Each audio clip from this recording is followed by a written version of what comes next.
Hello my dear student, कैसे हैं आप? आई होप आप सब बहुत बेहतर होंगे। बच्चों, 4 अक्टूबर 2024 को झारखंड एकेडमिक काउंसिल के द्वारा हाफ ईयरली का एग्जाम कंडक्ट किया गया था। आप सारे बच्चों ने एग्जाम दिया भी है, आपने क्वेश्चंस देख भी रखे हैं। मैं आज केमिस्ट्री क्लास 12 की क्वेश्चंस की सॉल्यूशन करने जा रहा हूं। आप मेरे साथ लेक्चर पे बने रहें, क्वेश्चंस को देखें, खुद से भी सॉल्व करें और आंसर को मैच करें। तो चलें, बिना देर किए हुए आज के इस लेक्चर की शुरुआत करते हैं। और सबसे पहले जो क्वेश्चंस पूछा गया था, the molality of pure water. आपको पता है प्योर वाटर की मोलालिटी कितनी होती है? 55.5 होती है। कैसे होती है, आओ जरा बात करें। जैसे हमें पता है कि डेंसिटी ऑफ प्योर वाटर कितना होता है? 1 ग्राम पर ml होता है। ठीक, यानी वेट बराबर अगर मैं लिखूं तो वेट कैसे लिख सकते हैं? डेंसिटी इंटू वॉल्यूम लिख सकते हैं। डेंसिटी बोले तो 1 और वॉल्यूम बोले तो 1000। 1000 ml कहने का मतलब क्या हो जाएगा? 1000 ml कहने का मतलब हो जाएगा 1 लीटर, है ना। यानी कि वेट जो मिला हमारे पास वो हो गया 1000 ग्राम। कितना हो गया? 1000 ग्राम। नाउ मोलालिटी बराबर क्या होगा? Number of mole divide by weight of solvent in kg. Mole को कैसे लिख सकते हैं? WA by molecular mass divide by weight of solvent in kg. तो मैं इसको 1 बना लेता हूं। WA कितना हो गया हमारे पास? 1000 निकाल चुके हैं हम लोग। और मॉलिक्यूलर मास ऑफ वाटर कितना होता है? 18। सॉल्व करेंगे, आएगा कितना? 55.5। तो कौन सा ऑप्शन सही दिख रहा होगा? ऑप्शन नंबर ए आपको सही मिल रहा होगा। ठीक, तो इस तरीके से आप इसको सॉल्व करेंगे। फटाफट से इसको देखो, उसके बाद फिर हम लोग अगले क्वेश्चन के बारे में बात करेंगे।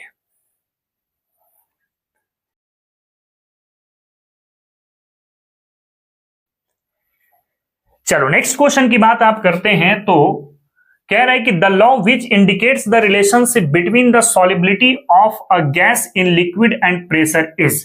वह नियम जो गैस की विलायक में विलेयता तथा दाब के मध्य संबंध बनाता है। आपको पता है कि सॉलिबिलिटी का लॉ हेनरीज लॉ कहलाता है।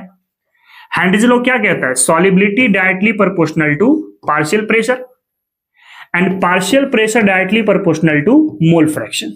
इसको रिलेट किए थे तो सॉलिबिलिटी डायरेक्टली प्रोपोर्शनल टू क्या मिलता है? मोल फ्रैक्शन मिलता है। फिर प्रोपोर्शनलिटी को हटाने के लिए एक कांस्टेंट लेकर के आते हैं, KH इनटू क्या हो जाता है? XA हो जाता है। जहां पर KH जो है this is a Henrys constant. ये क्या है? हेनरीज कांस्टेंट है। तो सॉलिबिलिटी का कॉन्सेप्ट कौन सा लॉ बताता है? हेनरीज लॉ बताता है। यानी ऑप्शन नंबर बी आपका सही होगा। इसको देखें फटाक से, उसके बाद फिर हम लोग अगले क्वेश्चन के बारे में बात करेंगे। ठीक है,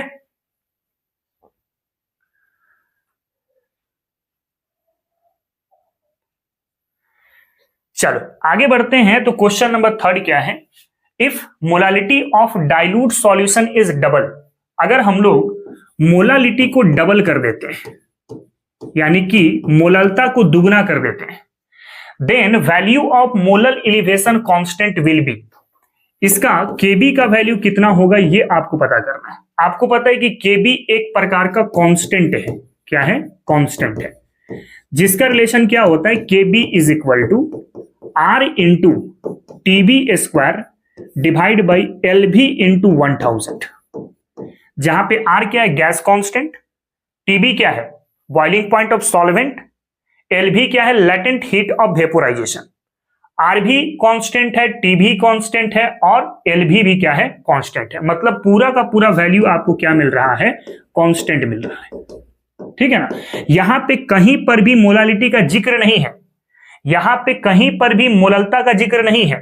दैट मीन्स मोलालिटी को आप चेंज करो या ना करो, मोलल एलिवेशन कांस्टेंट पे कोई फर्क नहीं पड़ेगा। इसका मतलब यह है कि मोलालिटी को डबल करने के बाद भी मोलल एलिवेशन कांस्टेंट आपका सेम रहेगा, अनचेंज रहेगा। यानी कौन सा ऑप्शन सही दिखाई दे रहा है? ऑप्शन नंबर सी आपका सही दिखाई दे रहा है। इसको देख लें, उसके बाद फिर हम लोग अगले क्वेश्चंस के बारे में बात करेंगे।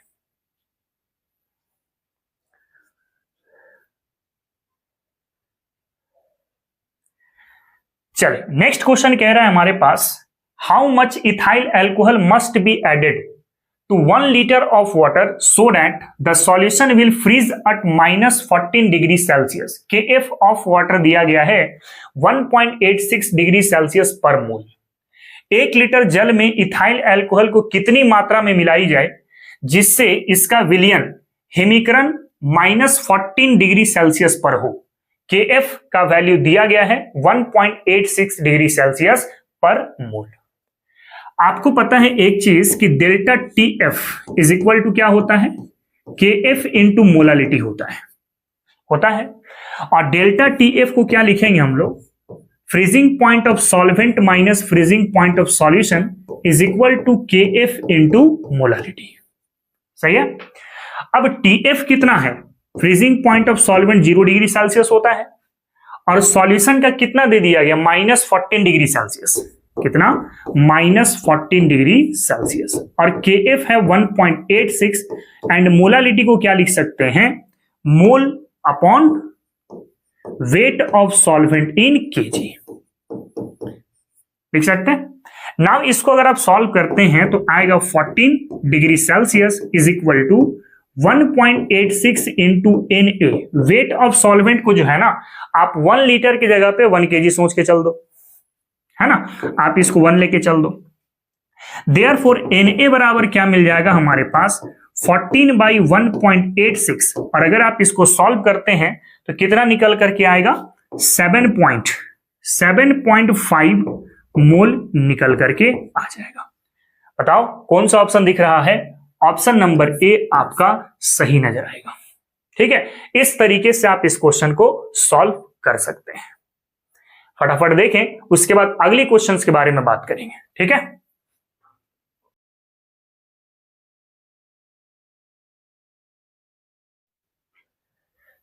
चलो नेक्स्ट क्वेश्चन है हमारे पास, which of the following aqueous solution should have the highest boiling point.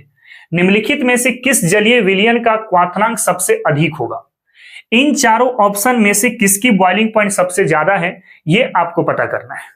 आपको बखूबी पता है कि this is a vents hub factor, जिसको आप चाहें तो नंबर ऑफ पार्टिकल्स भी कह सकते हैं, और एक C है हमारे पास, दिस इज अ कॉन्सेंट्रेशन, है ना। I को C से मल्टीप्लाई करो और इसको बढ़ाओ। I इंटू C अगर बढ़ेगा दैट मीन्स उसकी बॉइलिंग पॉइंट भी क्या होगी, बढ़ेगी। यानी क्वथनांक क्या होगा उसका, बढ़ेगा जब I इंटू C को आप बढ़ाएंगे। आप यहां पे सबसे पहले C को देखो, उसके बाद I को देखो, फिर I इंटू C को देखो। C कितना है देखो तो 1 मोलर, यहां पर C कितना है 1 मोलर, यहां पर C कितना है 1 मोलर, यहां पर C कितना है 1 मोलर। पार्टिकल्स देखें, यहां पे 1 और 1 कितने पार्टिकल हो गए 2, यहां पर देखो 2 और 1 कितने पार्टिकल हो गए 3, यहां पर देखो 1 और 1 2 हो गए, यहां पर कितने हो गए 1 और 1 दैट इज 2। दोनों को मल्टीप्लाई करें तो यहां पे 2 आएगा, यहां पे 3 आएगा, यहां पे 2 आएगा, यहां पे 2 आएगा। बताओ बॉइलिंग पॉइंट ज्यादा कहां पर है, जहां पे I इंटू C की वैल्यू ज्यादा होगी। तो I इंटू C आपको यहां पे ज्यादा मिल रहा है, दैट मीन्स इसकी बॉइलिंग पॉइंट सबसे ज्यादा होगी। ठीक है, यानी कि 1 मोलर Na2SO4 का बॉइलिंग पॉइंट सबसे ज्यादा होगा। क्लियर है, इसको देखो, उसके बाद अगले क्वेश्चंस को देखते हैं हम लोग। ठीक है,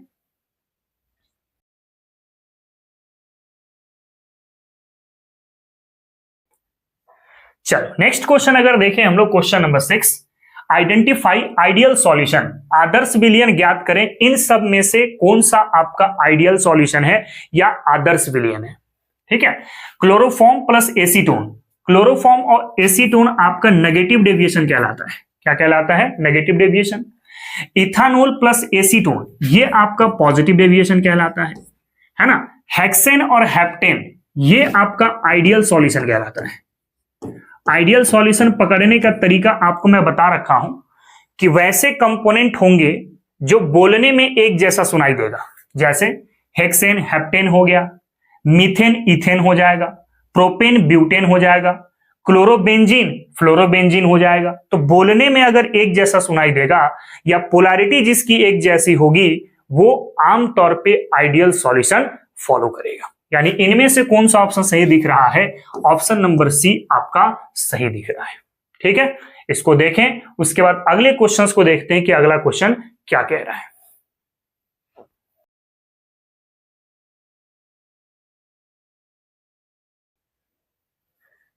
चले नेक्स्ट क्वेश्चन को अगर देखते हैं तो अगला क्वेश्चन कह रहा है कि if 1.80 gram of glucose is dissolve in 100 gram of water then the molality of the solution. आपके पास ग्लूकोज का अमाउंट दिया गया 1.8 ग्राम, इसको WA कह लो, 1.8 gram is dissolve in 100 gram of water. Water का अमाउंट दिया गया है दैट इज WB, वो है 100 gram. Then molality of the solution, तो मोलालिटी क्या होता है? WA by molecular mass of A into 1000 divide by WB, है ना। That is M is equal to WA हो गया 1.8, molecular mass of glucose 180 into 1000 और वेट ऑफ सॉल्वेंट कितना है? 100 है। ये और ये कटेगा, ये भी आपका कटेगा। इसको इससे सॉल्व करेंगे तो वैल्यू निकल करके आएगा 0.1 मोल। कौन सा ऑप्शन सही दिख रहा है? ऑप्शन नंबर ए आपका सही दिख रहा है। बहुत सिंपल सा क्वेश्चन है ये वाला। ठीक है, इसको देखें, उसके बाद देखते हैं क्वेश्चन नंबर 8 क्या कह रहा है।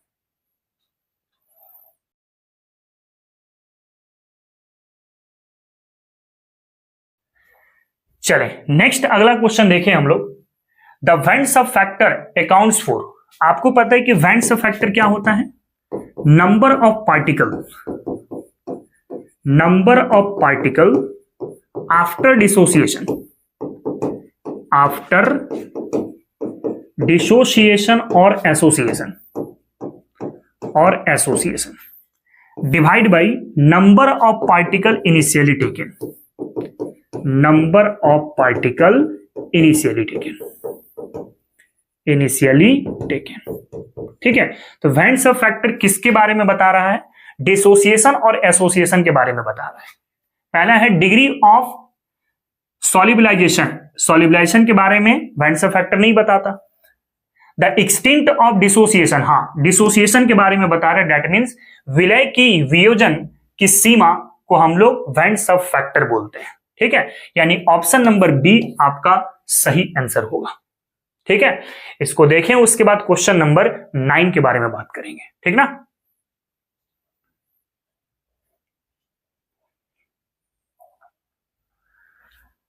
चलो नेक्स्ट।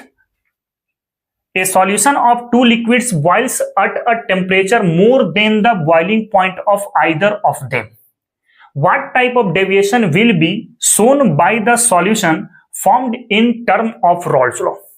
देखो, आपको एक बात पता है, एक होता है पॉजिटिव डेविएशन और एक होता है नेगेटिव डेविएशन। ठीक है ना, negative deviation azeotropic mixture show कर सकता है और पॉजिटिव डेविएशन भी एजियोट्रॉपिक मिक्सचर शो कर सकता है। बस याद रखना, नेगेटिव डेविएशन में हमेशा आपको बॉइलिंग पॉइंट ज्यादा करना पड़ेगा और पॉजिटिव डेविएशन में बॉइलिंग पॉइंट हमेशा आपको कम करना पड़ेगा। इस वजह से हम लोग इसको मैक्सिमम बॉइलिंग एजियोट्रॉप्स कहते हैं और इसको मिनिमम बॉइलिंग एजियोट्रॉप्स कहते हैं। अब क्वेश्चन में क्या कह रहा है? कह रहा है कि boils at temperature more than the boiling point. Boiling point को क्या करना है? ज्यादा करना है। तो बॉइलिंग पॉइंट अगर ज्यादा होगा तो किस केस में? नेगेटिव डेविएशन वाले केस में। कौन सा ऑप्शन सही दिखेगा आपको? ऑप्शन नंबर ए आपको सही दिखेगा। ठीक है, मतलब नेगेटिव डेविएशन की बात आप करते हैं तो वहां पे क्वाथनांक की वैल्यू को बढ़ाने पर आपको नेगेटिव डेविएशन देखने को मिलेगा। ठीक है, यानी कि ऋणात्मक विचलन देखने को मिलेगा। इसको देखें, उसके बाद क्वेश्चन नंबर 10 की बात करेंगे। ठीक है,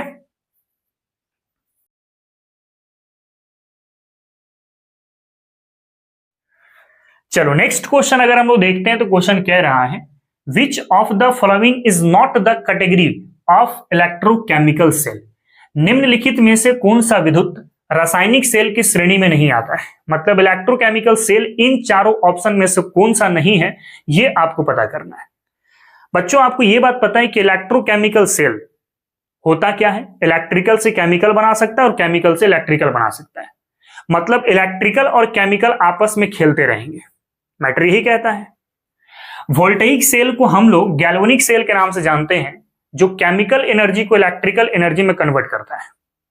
तो यहां पे इलेक्ट्रिकल और केमिकल दोनों का जिक्र हो रहा है, दैट मीन्स ये जो है आपका इलेक्ट्रोकेमिकल सेल के पार्ट में आ जाएगा।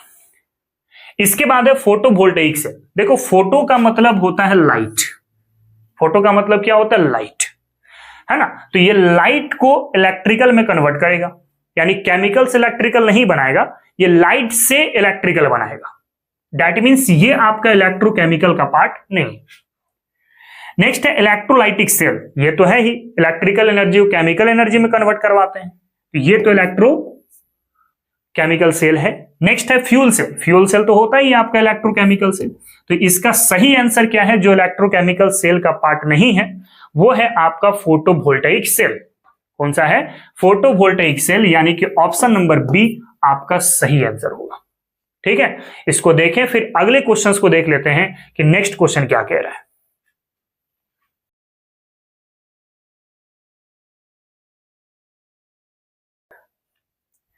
चलो आगे बढ़ते हैं। तो अगला क्वेश्चन कह रहा है consider the following statement electrode potential value. आपके पास कुछ रिएक्शंस दिया गया है जिसकी इलेक्ट्रोड पोटेंशियल की वैल्यू दी गई है। एक दिया गया है हमारे पास Fe+3 से Fe+2 तक, और ये है +0.77 वोल्ट, और दूसरा दिया गया है Mn+7 से Mn+2 तक, दैट इज Mn+7 से Mn+2 तक, और इसकी वैल्यू दी गई है +1.51 वोल्ट। आगे कह रहा है what is the cell potential for this redox reaction. ये जो रेडॉक्स रिएक्शन है इसका सेल विभव या सेल पोटेंशियल कितना है, ये आपको पता करना है। आपको पता है कि सेल पोटेंशियल कैसे निकाल सकते हैं? E naught reduction from right hand electrode minus क्या होगा? E naught reduction of left hand electrode. ठीक है, यानी कि इसको इसमें माइनस कर दो, सिंपल सा, that is +1.51 volt minus 0.77 volt. अगर आप इसको सॉल्व करेंगे ना तो ये निकल करके आएगा +0.74 वोल्ट। यानी कौन सा आंसर सही होगा? ऑप्शन नंबर सी आपका सही आंसर होगा, आप देख सकते हो। ठीक है, तो इसको देखो, उसके बाद अगले क्वेश्चंस के बारे में बात करेंगे। ठीक ना।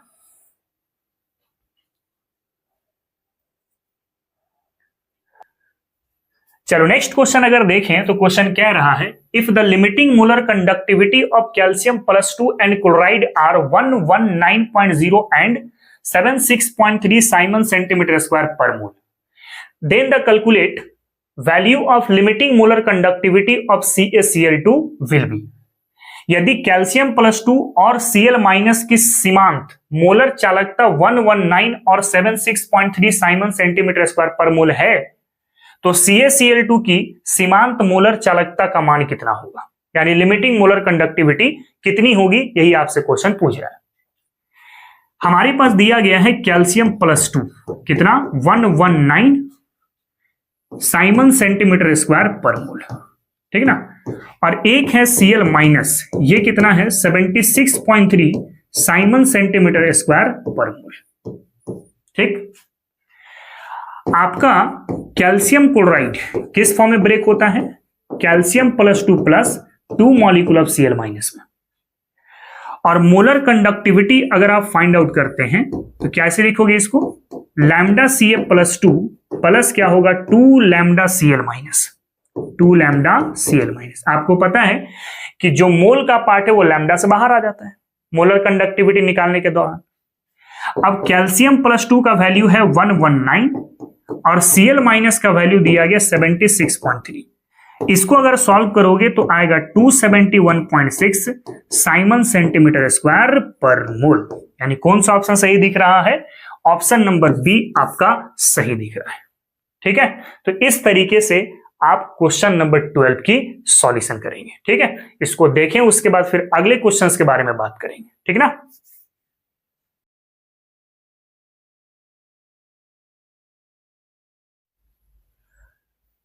चलो नेक्स्ट क्वेश्चन अगर देखते हैं तो क्वेश्चन क्या कह रहा है, in an electrochemical process A salt bridge is used in. देखो इलेक्ट्रोकेमिकल प्रोसेस में हमारे पास 2 हाफ सेल होता है, ये आपके पास एक हाफ सेल हो गया और ये हमारे पास सेकेंड हाफ सेल हो गया, ठीक है। और इसमें हम लोग सॉल्ट ब्रिज को लगाते हैं। सॉल्ट ब्रिज क्यों इस्तेमाल करते हैं? ताकि दोनों हाफ सेल की सर्किट को कंप्लीट किया जा सके, ठीक है ना। तो सॉल्ट ब्रिज का यूज क्या होगा? As a reducing agent? नहीं, रिड्यूसिंग एजेंट की तरह नहीं होगा। As an oxidizing agent? नहीं। To complete the circuit so that current can flow? बिल्कुल, सॉल्ट ब्रिज का काम ही यही है कि ये एक दूसरे की सर्किट को कंप्लीट करता है, ठीक है। यानी ऑप्शन नंबर सी इसका सही आंसर होगा। क्लियर? इसको देखें, फिर अगले क्वेश्चंस के बारे में बात करेंगे, ठीक है ना।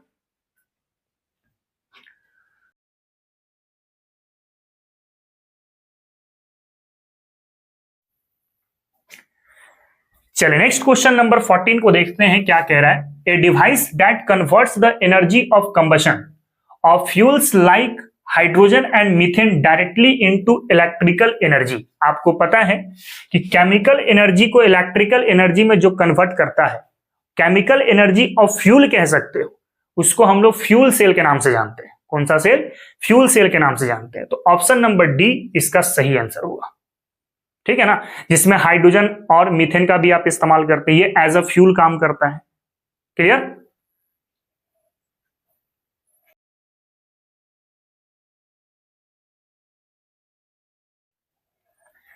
चलो नेक्स्ट क्वेश्चन अगर देखते हैं तो क्वेश्चन क्या कह रहा है कि the amount of electricity required to produce 1 mole of zinc from zinc sulphate solution will be. Zinc sulphate से 1 मोल जिंक प्राप्त करने के लिए कितनी विद्युत की आवश्यकता होगी, यानी कितना इलेक्ट्रिसिटी देना होगा। आपको जिंक सल्फेट दिया गया है और यहां से आपको क्या बनाना है? जिंक बनाना है। आप जिंक सल्फेट को ऐसे कर लो ना, Zn+2। भाई सल्फेट से जिंक थोड़ी बनेगा, जिंक +2 से ही तो जिंक बनेगा ना। तो जिंक +2 जब 2 इलेक्ट्रॉन खा लेगा तो ये जिंक में कन्वर्ट हो जाएगा। और आपको पता है 1 मोल इलेक्ट्रॉन चार्ज 1 फराडे के बराबर होगा। तो 1 मोल इलेक्ट्रॉन चार्ज में 1 फराडे, तो 2 मोल इलेक्ट्रॉन चार्ज में कितना फराडे? 2 फराडे। यानी कि 2 × 96500 कूलम, इतना चार्ज आपको लगेगा। फराडे के फॉर्म में ऐसा और कूलम के फॉर्म में ऐसा। कौन सा ऑप्शन सही दिख रहा है? ऑप्शन नंबर डी आपका सही दिख रहा है, ठीक है। इसको देखें, फिर अगले क्वेश्चंस के बारे में बात करेंगे।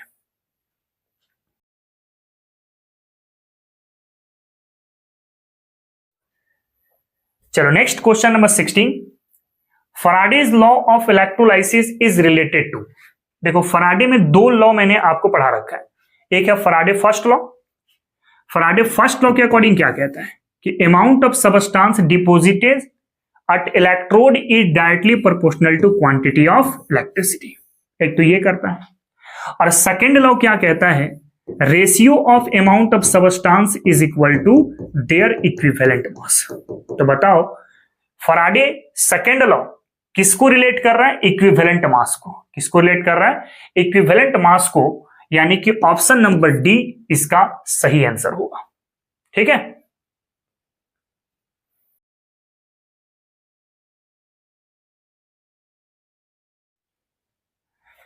चलो आगे बढ़ते हैं, question number 17, zinc is coated over iron to produce rusting of iron because. लोहे में जंग रोकने के लिए उस पर जिंक की परत चढ़ाई जाती है, क्यों? ये सारी चीजें आती है स्टैंडर्ड रिडक्शन पोटेंशियल की वजह से। आपको एक बात पता है कि हाइड्रोजन मैं बीच में कंसीडर करता हूं, सबसे ऊपर मैं लिथियम ले लेता हूं और सबसे नीचे मैं फ्लोरीन ले लेता हूं। इसकी जो एसआरपी की वैल्यू होती है वो 0.00 वोल्ट होती है। और हाइड्रोजन से ऊपर सीरीज में जो होते हैं इन सब की जो एसआरपी होती है वो नेगेटिव में होती है। और इसके नीचे जो एसआरपी होती है वो आपकी पॉजिटिव में होती है। ये तो आपको पता है, ठीक है। इसी दौरान में आपके पास जिंक आता है और आयरन आता है, ठीक ना। तो जिंक की एसआरपी क्या होती है? एसआरपी मोर नेगेटिव होती है, मोर नेगेटिव। जबकि आयरन की जो एसआरपी है, इसकी जो एसआरपी है वो लेस नेगेटिव है। यानी कि अगर इन दोनों में देखा जाए तो आयरन की एसआरपी ज्यादा है in comparison to zinc, zinc की एसआरपी बहुत कम है, ज्यादा नेगेटिव है। तो ई नॉट Fe+2 से Fe इसकी एसआरपी ज्यादा मिलेगी इन कंपेरिजन टू जिंक +2 से जिंक वाला। और एसआरपी ज्यादा होने की वजह से और जिंक के एसआरपी कम होने की वजह से ही जिंक को कोट किया जाता है आयरन के सरफेस में, ताकि जंग से रोका जा सके। यानी कौन सा ऑप्शन सही दिख रहा है? तो ऑप्शन नंबर बी आपका सही दिख रहा है। ठीक है, इसको देखें, उसके बाद फिर हम लोग अगले क्वेश्चंस के बारे में बात करेंगे।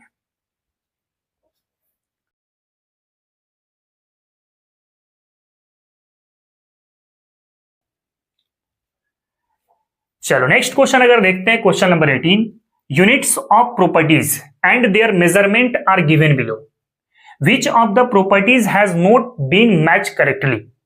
आपके पास यहां पे 4 ऑप्शन दिया गया और चारों ऑप्शन की यूनिट भी दी गई है। कौन सा यूनिट सही है, कौन सा यूनिट गलत है, यही आपको पता करना है। यहां पे एक है आपके पास मोलर कंडक्टेंस। आपको पता है कि मोलर कंडक्टेंस की यूनिट क्या होती है? Siemens metre square mole inverse होती है, या फिर आप लिख सकते हैं siemens centimetre square mole inverse. ठीक है, तो पहला वाला यूनिट तो आपका सही दिख रहा है। सेकेंड यूनिट है आपके पास सेल कांस्टेंट के लिए। सेल कांस्टेंट क्या होता है बताओ? सेल कांस्टेंट जो होता है, cell constant this is length upon area, length upon area. तो लेंथ का यूनिट है मीटर और एरिया का यूनिट होता है मीटर स्क्वायर। ये कट जाएगा तो यूनिट हो जाएगा मीटर इनवर्स। इसका भी यूनिट आपको सही मिल रहा है। इसके बाद है option number C, specific conductance. Specific conductance को हम लोग कंडक्टिविटी कहते हैं, that is reciprocal of resistivity, that is 1 upon resistance into length upon area. 1 upon resistance को हम लोग साइमन कहते हैं, सेंटीमीटर लेंथ के लिए या मीटर बात कर लो, और एरिया के लिए मीटर स्क्वायर बात कर लो। ये और ये कटेगा तो यूनिट मिल जाएगा साइमन मीटर इनवर्स। आपके पास क्या बोल रहा है? साइमन मीटर स्क्वायर, जबकि इसका एक्चुअल यूनिट क्या होता है? Siemens metre inverse. That means ये यूनिट आपका रॉन्ग है।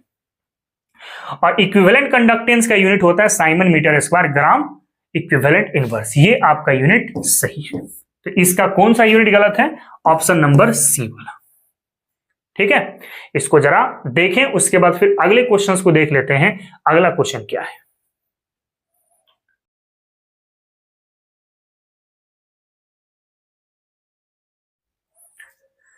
चलो नेक्स्ट है हमारे पास, in a second order reaction the unit of rate constant. देखो रेट कांस्टेंट का यूनिट का मैंने ट्रिक बता रखा है, mole 1 - n litre n-1 and second inverse. आपको n का वैल्यू कितना लेके चलना है? Second order. कितना लेके चलना है? Second order. That is k is equal to क्या होगा? Mole 1 - 2 litre 2 - 1 and second inverse. Unit क्या मिल जाएगा? Mole inverse litre and second inverse. कौन सा ऑप्शन है? देख लो जरा, mole inverse litre and second inverse, यानी ऑप्शन नंबर बी आपका सही होगा। ठीक है,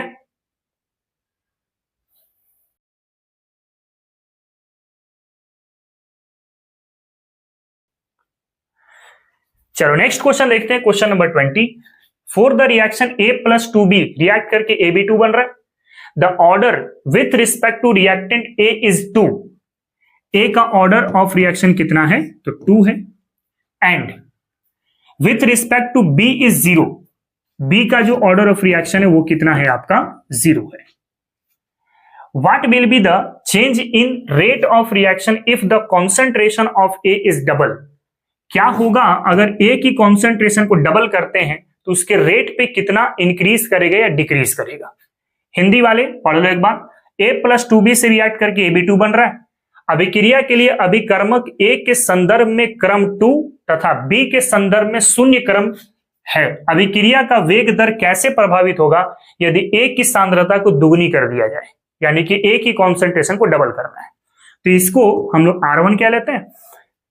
और R2 हम लोग लेके चलते हैं जब A की कॉन्सेंट्रेशन डबल करी गई तो 2A का स्क्वायर हो जाएगा, एंड B का क्या हो जाएगा यहाँ पे 0, क्योंकि B की कॉन्सेंट्रेशन को कोई भी डिस्टर्ब नहीं किया गया है। अच्छा, B को हाफ भी करना है ना, तो हाफ करना है तो B/2 कर दो भाई। किसी का पावर 0 तो वैल्यू 1 हो जाएगा ना, इसका भी पावर 0 तो वैल्यू 1 हो जाएगा।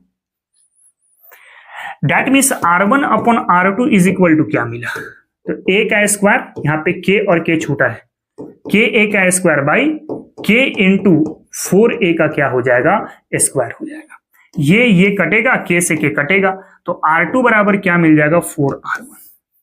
यानी A को डबल करने के बाद और B को आधा करने के बाद इसका रेट 4 गुना हो जाएगा, यानी 4 टाइम इंक्रीज कर जाएंगे।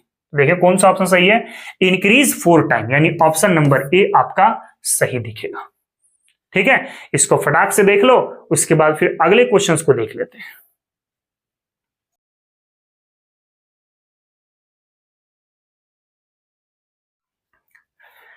चलो आगे बढ़ते हैं। तो हमारे पास एक क्वेश्चन है कि the half life period for a zero order reaction is equal to, शून्य कोटि अभिक्रिया का आधा आयु कब है, कितना है, यही आपसे क्वेश्चन पूछा है। आपको पता है कि हाफ लाइफ पीरियड निकालने के लिए सबसे पहले तो आपको जीरो ऑर्डर रिएक्शन का रेट कांस्टेंट का वैल्यू पता होना चाहिए, या रेट कांस्टेंट का इक्वेशन पता होना चाहिए। ठीक है, अब टी को आप टी हाफ कब कह सकते हैं, जब a माइनस एक्स कितना मिल जाए, a/2 मिल जाए, एग्जैक्ट हाफ हो जाए। ठीक है, तो t को मैं t हाफ कह लेता हूं, a माइनस एक्स के जगह पे a/2 डिवाइड बाई k हो जाएगा। That is t half is equal to क्या होगा, a/2k होगा। अच्छा, a को आप चाहें तो r0 भी लिख सकते हैं। r0 कहने का मतलब इनिशियल कॉन्सेंट्रेशन जो a के तरह ही है, बाई क्या हो जाएगा, 2k हो जाएगा।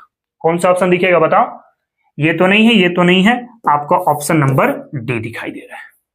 क्लियर है, इसको देखो, उसके बाद अगले क्वेश्चंस को देखते हैं हम लोग।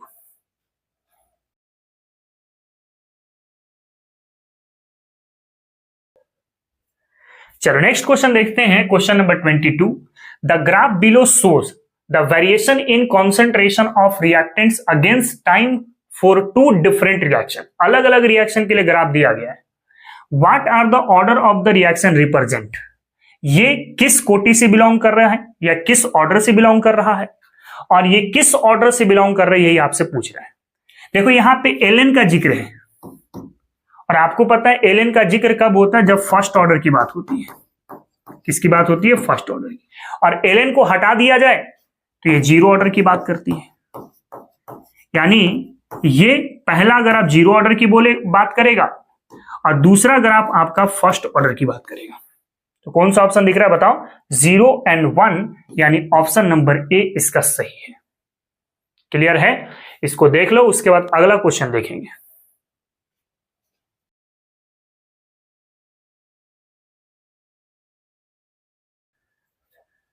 चलो नेक्स्ट क्वेश्चन अगर देखते हैं तो कह रहा है कि the initial concentration of substance A is 1.5 molar and after 1/22 the concentration of substance A is 0.75 molar. The rate constant for the reaction if it follows zero order kinetics. Question कह रहे हैं हिंदी मीडियम वाले, पदार्थ A की प्रारंभिक सांद्रता 1.5 molar है तथा 1/22 के बाद इसकी सांद्रता 0.75 मोलर है। यदि यह एक शून्य कोटि की अभिक्रिया है तो इसका वेग स्थिरांक कितना होगा, यानी रेट कांस्टेंट कितना होगा। कैसे निकालेंगे, सपोज करो ए से बन रहा है प्रोडक्ट, ठीक है, ए से बन रहा है प्रोडक्ट, टाइम 0 पर इसका जो कॉन्सेंट्रेशन दिया गया था वो 1.5 मोलर था, और टाइम जब 1/22 हो गया तो इसकी कॉन्सेंट्रेशन 0.75 मोलर हो गई।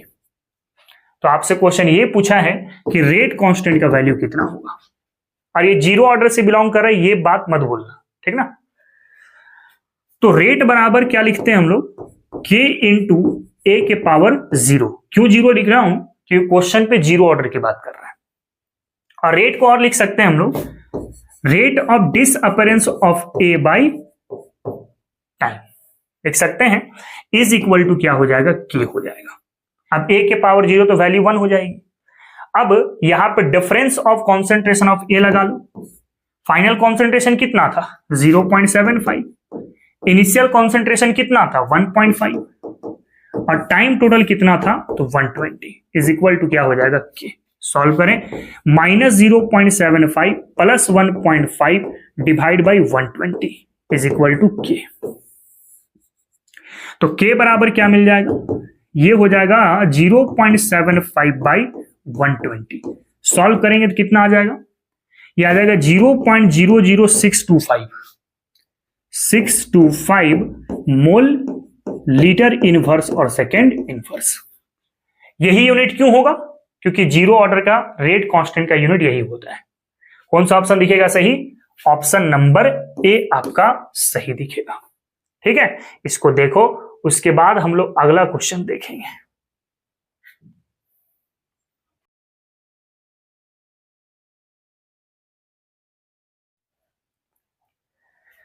चलो नेक्स्ट क्वेश्चन अगर देखते हैं तो क्वेश्चन नंबर 24 कह रहा है what is the concentration of reactant in a first order reaction when the rate of reaction is 0.6 molar second inverse and the rate constant is 0.035 second inverse.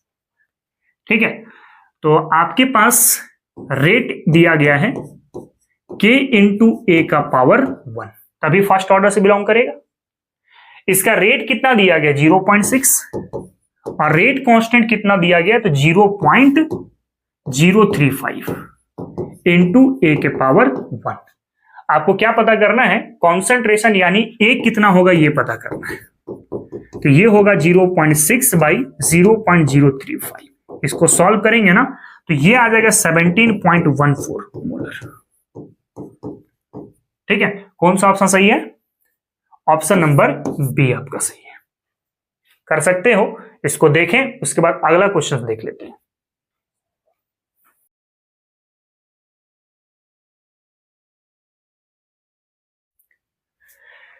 चलो आगे बढ़ते हैं। तो नेक्स्ट एक और क्वेश्चन है हमारे पास कि Arrhenius equation can be represented graphically as follow. ये अर्हेनियस इक्वेशन है।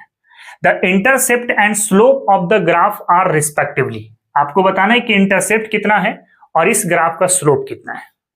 पहले तो अर्हेनियस इक्वेशन क्या कहते हैं, ln k is equal to minus EA upon R into t plus क्या होगा ln A। ठीक ना, ये क्या है, दिस इज y, इसको कह लो माइनस m और 1 अपॉन टी को कह लो x और ln A को कह लो c। यहां पर क्या है minus m that is slope, slope कितना है माइनस EA अपॉन R जो कि m के बराबर है, और c क्या है आपका इंटरसेप्ट है, इंटरसेप्ट, और ये कितना है बाबू तो ln A है। ये दो ऑप्शन कहां पे दिख रहा है, इंटरसेप्ट हो गया ln A और स्लोप हो गया minus EA upon R। Option number C इसका सही है। ठीक है, इसको देख लो फटाक से।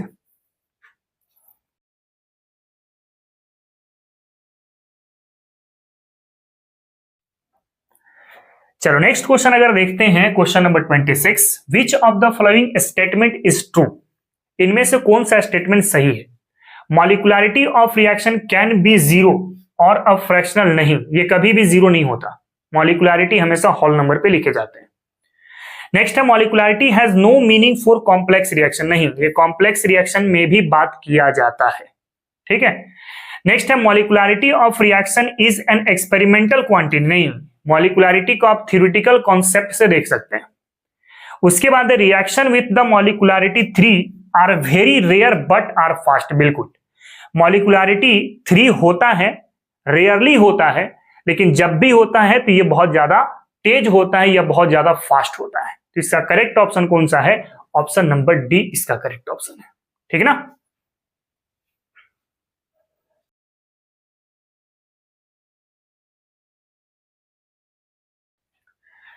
नेक्स्ट हम लोग देखते हैं question number 27, which of the following are d block elements but not regard as a transition element. आपको पता है कि जिंक हो गया, कैडमियम हो गया, मरकरी हो गया, Cn वाला हो गया जिसका एटॉमिक नंबर 112 होता है, ये आमतौर पे डी ब्लॉक मेटल्स होते हैं, ये ट्रांजिशन एलिमेंट नहीं होता, ट्रांजिशन एलिमेंट नहीं होता है। और क्यों नहीं होता है transition element? Due to lack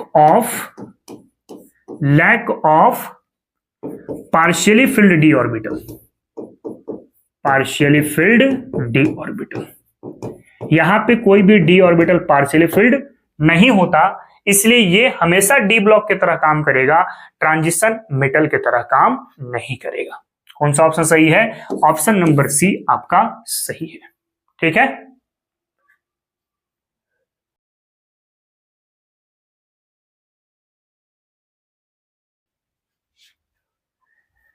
next बात करते हैं question number 28। Electronic configuration of transition element X is +3 oxidation state is इतना। What is the atomic number? कह रहा है कि कोई एलिमेंट X है जिसकी ऑक्सीडेशन स्टेट +3 है, ठीक है, और इसका कॉन्फ़िगरेशन दिया गया है आर्गन 3d5। तो आपसे ये क्वेश्चन पूछ रहा है कि इसका एटॉमिक नंबर कितना होगा। अच्छा, ये +3 कब बना होगा? जब इलेक्ट्रॉन को बाहर निकाले होंगे। अब क्या करो, एटॉमिक नंबर प्रिडिक्ट करने के लिए, एटॉमिक नंबर प्रिडिक्ट करने के लिए सारे यहां पे इलेक्ट्रॉन को ऐड कर दो। आर्गन का कितना हो जाएगा? 18 इलेक्ट्रॉन, डी पर कितना है? 5 इलेक्ट्रॉन, और आपने निकाला कितना है? +3, यानी 3 इलेक्ट्रॉन और जोड़ो यहां से, तो कितना आ जाएगा? 26 इलेक्ट्रॉन आ जाएगा। दैट मीन्स इसका जो एक्चुअल कॉन्फ़िगरेशन होगा वो आर्गन 3d6 और 4s2 होगा। ठीक है, यानी इसका एटॉमिक नंबर क्या है? 26 है एटॉमिक नंबर इसका, 26 electron, that means 26 atomic number. ठीक है, तो कौन सा ऑप्शन सही दिख रहा है? ऑप्शन नंबर बी आपका सही दिख रहा है। क्लियर है?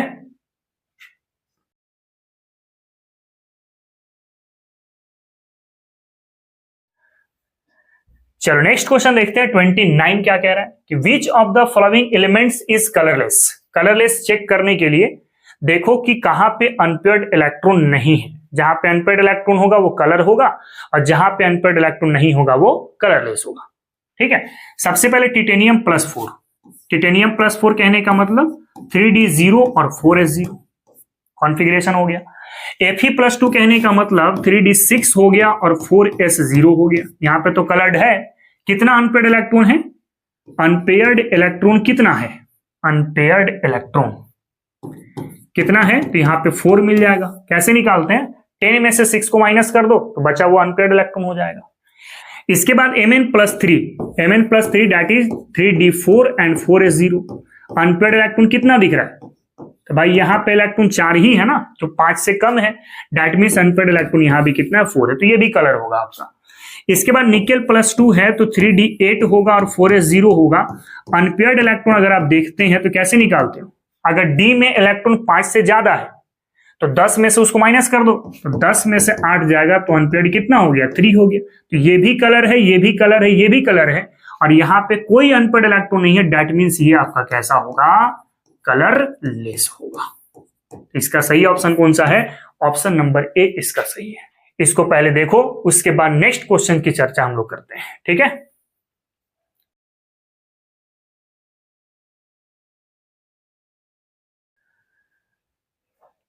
चलिए नेक्स्ट क्वेश्चन देखे हैं। तो क्वेश्चन 30 क्या कह रहा है? The spin only magnetic moment M+2 ion Z = 27। ठीक है, M+2 है ना, एटॉमिक नंबर 27 है, that is argon 3d7 and 4s2। अब ये +2 में लेके जाना है, तो +2 में लाने के लिए आपको 2 इलेक्ट्रॉन निकालना पड़ेगा। तो क्या रह जाएगा? Argon 3d7 and 4s0। तो कितना अनपेयर्ड इलेक्ट्रॉन हो गया? Unpaired electron that is n। आपको पता है कि d में इलेक्ट्रॉन 5 से अगर ज्यादा होगा तो अनपेयर्ड निकालने के लिए 10 में से नंबर ऑफ d को माइनस कर देते हैं। तो 10 - 7 कितना आ जाएगा? 3 आ जाएगा। ये 3 अनपेयर्ड इलेक्ट्रॉन है। और मैग्नेटिक मोमेंट क्या होता है? μ = √n × n+2, that is √3 × 3+2, that is √3 × 5, that is √15, यानी 3 का स्क्वायर 9 हो जाएगा, यानी 3 पॉइंट समथिंग आएगा, दैट इज 3.87 बोर मैग्नेटॉन। इसका सही ऑप्शन कौन सा दिख रहा है? ऑप्शन नंबर बी इसका सही ऑप्शन है। क्लियर ना?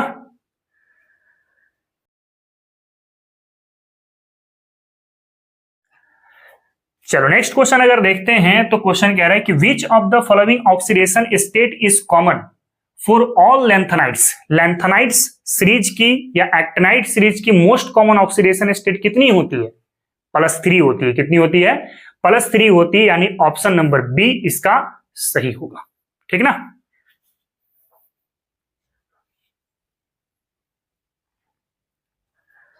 चलो नेक्स्ट क्वेश्चन अगर देखते हैं तो कह रहा है कि which properties of transition metal enable them to behaves as catalyst.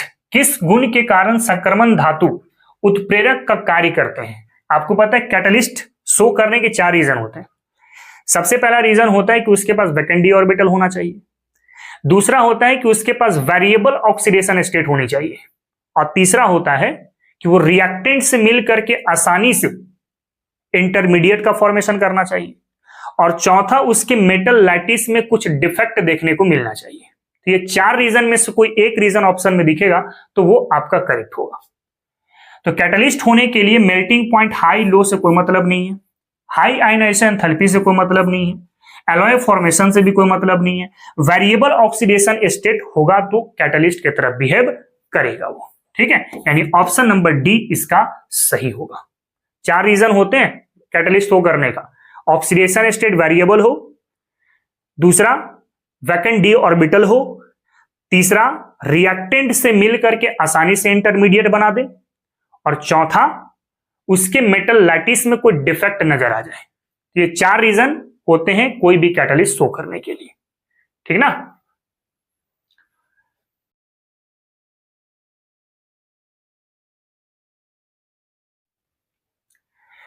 चलो नेक्स्ट है question number 33। When KMnO4 solution is added to oxalic acid, जब KMnO4 को हम लोग ऑक्जेलिक एसिड में मिला देते हैं, solution the decolourization is slow in the beginning. Starting में ये रिएक्शन बहुत स्लो होता है, but become rapid after some time, because देखो जब भी KMnO4 को ऑक्जेलिक एसिड से मिलाते हैं, यानी C2O4 -2 कर दो, ऑक्जेलिक एसिड से मिलाते हैं तो यहां पर बनता है Mn+2 और साथ में यहां पे बनेगा कार्बन डाइऑक्साइड। अब बाकी रिएक्शन आप बैलेंस कर सकते हैं।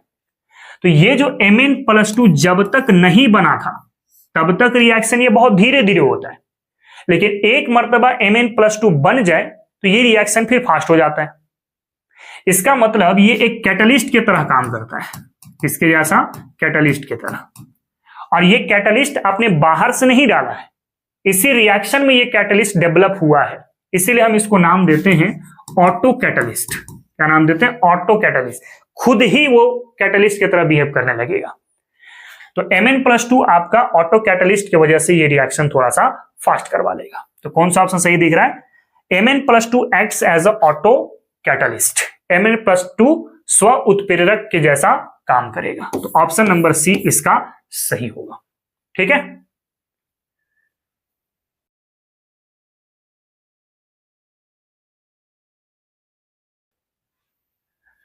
नेक्स्ट क्वेश्चन क्या कहता है? Question number 34। When MnO2 is fused with potassium hydroxide. देखो MnO2 को अगर पोटेशियम हाइड्रोक्साइड प्लस ऑक्सीजन, जिसको आप कलेक्टिवली फ्यूजन मिक्सचर कहते हैं, क्या बोलते हैं? Fusion mixture. ठीक ना? तो यहां पे बनता है पोटेशियम मैंगनेट K2MnO4, जिसकी कलर कैसी होती है? डार्क ग्रीन कलर की होती है ये। और बाद में अगर आप इसको इलेक्ट्रोलाइटिक ऑक्सीडेशन करवा दो या एसिडिक हाइड्रोलाइसिस करवा दो तो ये KMnO4 में कन्वर्ट हो जाता है, जिसकी कलर वायलेट या फिर पिंक हो जाएगा। ठीक ना? तो कह रहा है कि when MnO2 is fused with KOH a coloured compound is formed, the product and colour are. तो कौन सा कंपाउंड बना है? K2MnO4, जिसको हम लोग पोटेशियम मैंगनेट कहते हैं, जिसकी कलर कैसी होगी? डार्क ग्रीन कलर की होगी। तो कौन सा ऑप्शन सही है? ऑप्शन नंबर ए सही है। बट एक चीज ध्यान देना, अगर इसके बाद यहां पे एसिडिक हाइड्रोलाइसिस या इलेक्ट्रोलाइटिक ऑक्सीडेशन का टर्म दे देता तो ये फिर KMnO4 बन जाता। KMnO4 का कलर कैसा हो जाता? वायलेट हो जाता। तो वैसे सिचुएशन पे आपका ऑप्शन नंबर बी सही होता। लेकिन चूंकि यहीं तक की बात कर रहा है, इससे आगे की बात नहीं कर रहा है, तो इसी को हम लोग कनेक्ट करेंगे, ठीक ना।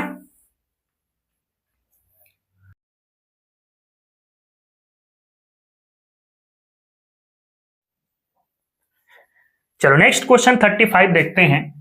ए bidentate ligand in the following. देखो बाइडेंटेड लिगेंड किसको बोलते हैं?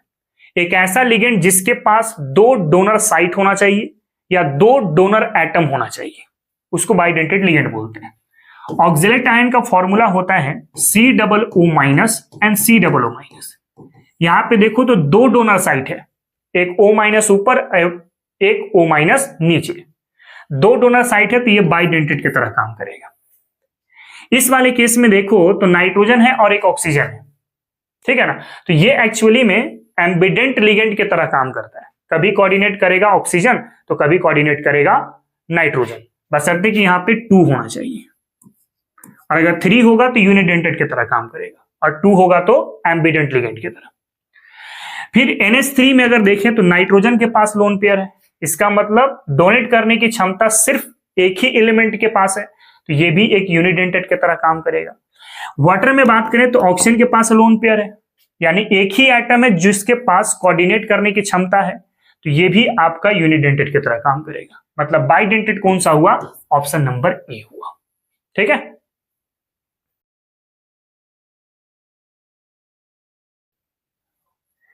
चलो आगे बढ़ते हैं, question number 36। The formula of complex dichloro, dichloro कहने का मतलब Cl2, 20 इथेन 1,2 डाइएमीन, यानी कि EN का होल ट्वाइस हो गया। प्लैटिनम, प्लैटिनम बोले तो PT और नाइट्रेट, नाइट्रेट यानी कि NO3,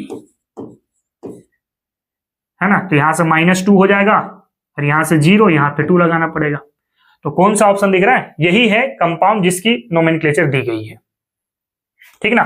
तो कौन सा ऑप्शन सही है? ऑप्शन नंबर बी आपका सही है। क्लियर?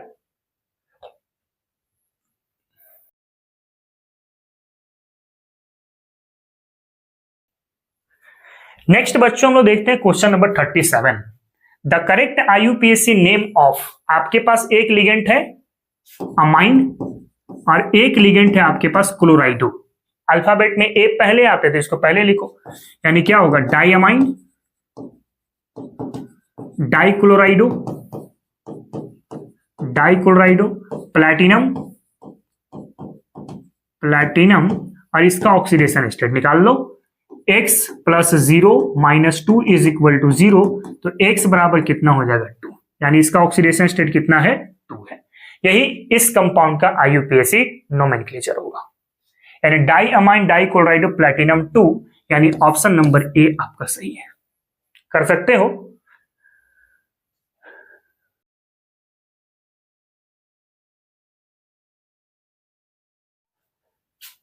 नेक्स्ट हमारे पास क्वेश्चन नंबर 38।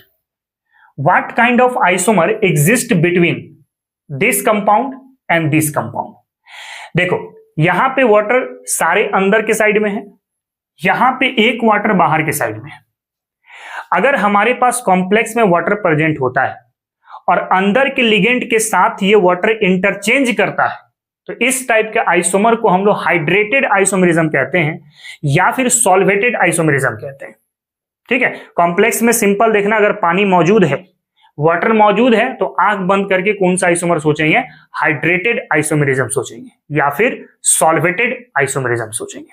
तो कौन सा ऑप्शन सही दिखेगा इस पे? ऑप्शन नंबर बी, ठीक है, क्योंकि वाटर प्रेजेंट है ना यहां पे। वाटर कॉम्प्लेक्स में होगा, तुरंत माइंड में रखना, हाइड्रेटेड होगा, और हाइड्रेटेड नहीं लिखा हो तो सॉल्वेटेड होगा, ठीक ना।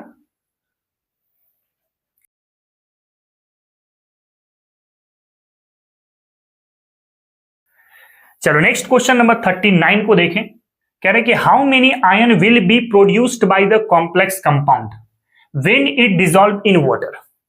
आपको पता है कि अगर हम लोग कॉम्प्लेक्स को या किसी भी कंपाउंड को अगर वाटर में डिसॉल्व करते हैं तो आपका एक केटायन बनता है और एक क्या बनता है, एनायन बनता है। तो यहां पे केटायन कौन बनेगा, ये वाला, यानी कि CrEn का होल थ्राइस के पास +3 चार्ज, ये 3 इस कॉम्प्लेक्स के ऊपर चला जाएगा चार्ज के फॉर्म में, और 3 मॉलिक्यूल ऑफ क्या होंगे, Cl- होंगे। कितने आपके पास आयंस बने, 3 एनायन बना और 1 केटायन बना, तो टोटल कितने आयन हो गए आपके पास, 4। कितने हो गए, 4, यानी ऑप्शन नंबर बी इसका सही आंसर होगा। ठीक है, अब हम लोग लास्ट क्वेश्चंस की चर्चा करेंगे, इसको पहले आप देखो अच्छे से, ठीक ना।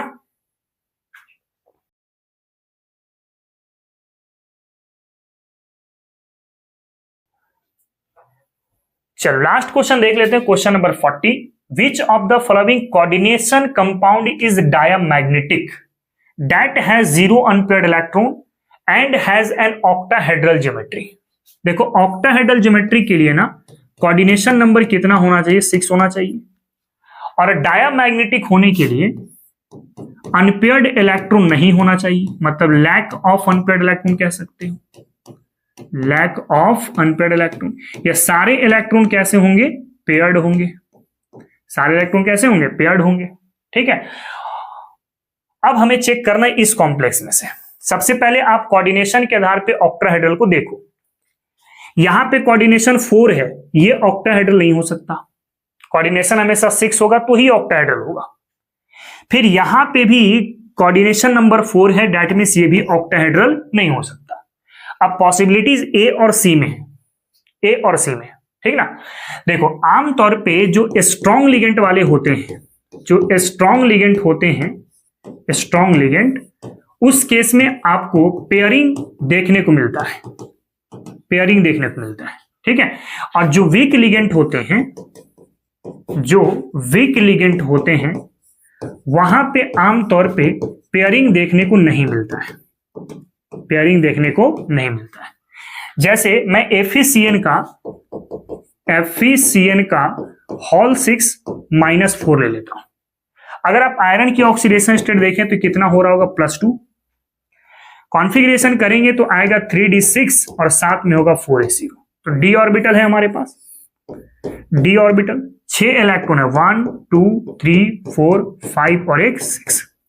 अब यहां पे Cn- मौजूद है, क्या मौजूद है बाबू, Cn-, जो कि स्ट्रॉन्ग लिगेंड है, तो सारे अनपेयर्ड को क्या कर देगा, पेयर्ड कर देगा, सारे अनपेयर्ड को क्या कर देगा, पेयर्ड कर देगा। मतलब यहां पे पेयर पहले से था ही, इसको इसके साथ पेयर कर दो, इसको इसके साथ पेयर कर दो, मतलब सारे यहां पे क्या हो गया, पेयर्ड। दैट मींस ये कैसा बिहेव करा, डायमैग्नेटिक की तरह बिहेव करा। लेकिन वहीं पे एक और जो है हमारे पास, उसको भी देख लेते हैं। MnCl का होल 6-3, यहां पे Mn किस स्टेज पर है, +3 वाले स्टेज पर है, ठीक है ना। आप इसका ऑक्सीडेशन नंबर निकाल के देख सकते हैं। कॉन्फ़िगरेशन अगर करेंगे तो यहां पे आएगा 3d5 और साथ में होगा 4s0, यानी d ऑर्बिटल में अभी हमारे पास 5 इलेक्ट्रॉन हैं, 1 2 3 4 और 5। अब Cl- कैसा है, वीक लिगेंड है, तो वीक लिगेंड है तो पेयरिंग नहीं होते जैसे यहां पे हुए थे। मतलब ये कैसा बिहेव करेगा, आमतौर पे पैरामैग्नेटिक की तरह। क्यों, क्योंकि इसके कॉम्प्लेक्स में आपको अनपेयर्ड इलेक्ट्रॉन दिखाई दे रहा है। तो बताओ कौन डायमैग्नेटिक है, तो आपका FeCN का होल 6 के पावर -4, यानी ऑप्शन नंबर सी इसका सही है। इसको आप देखो।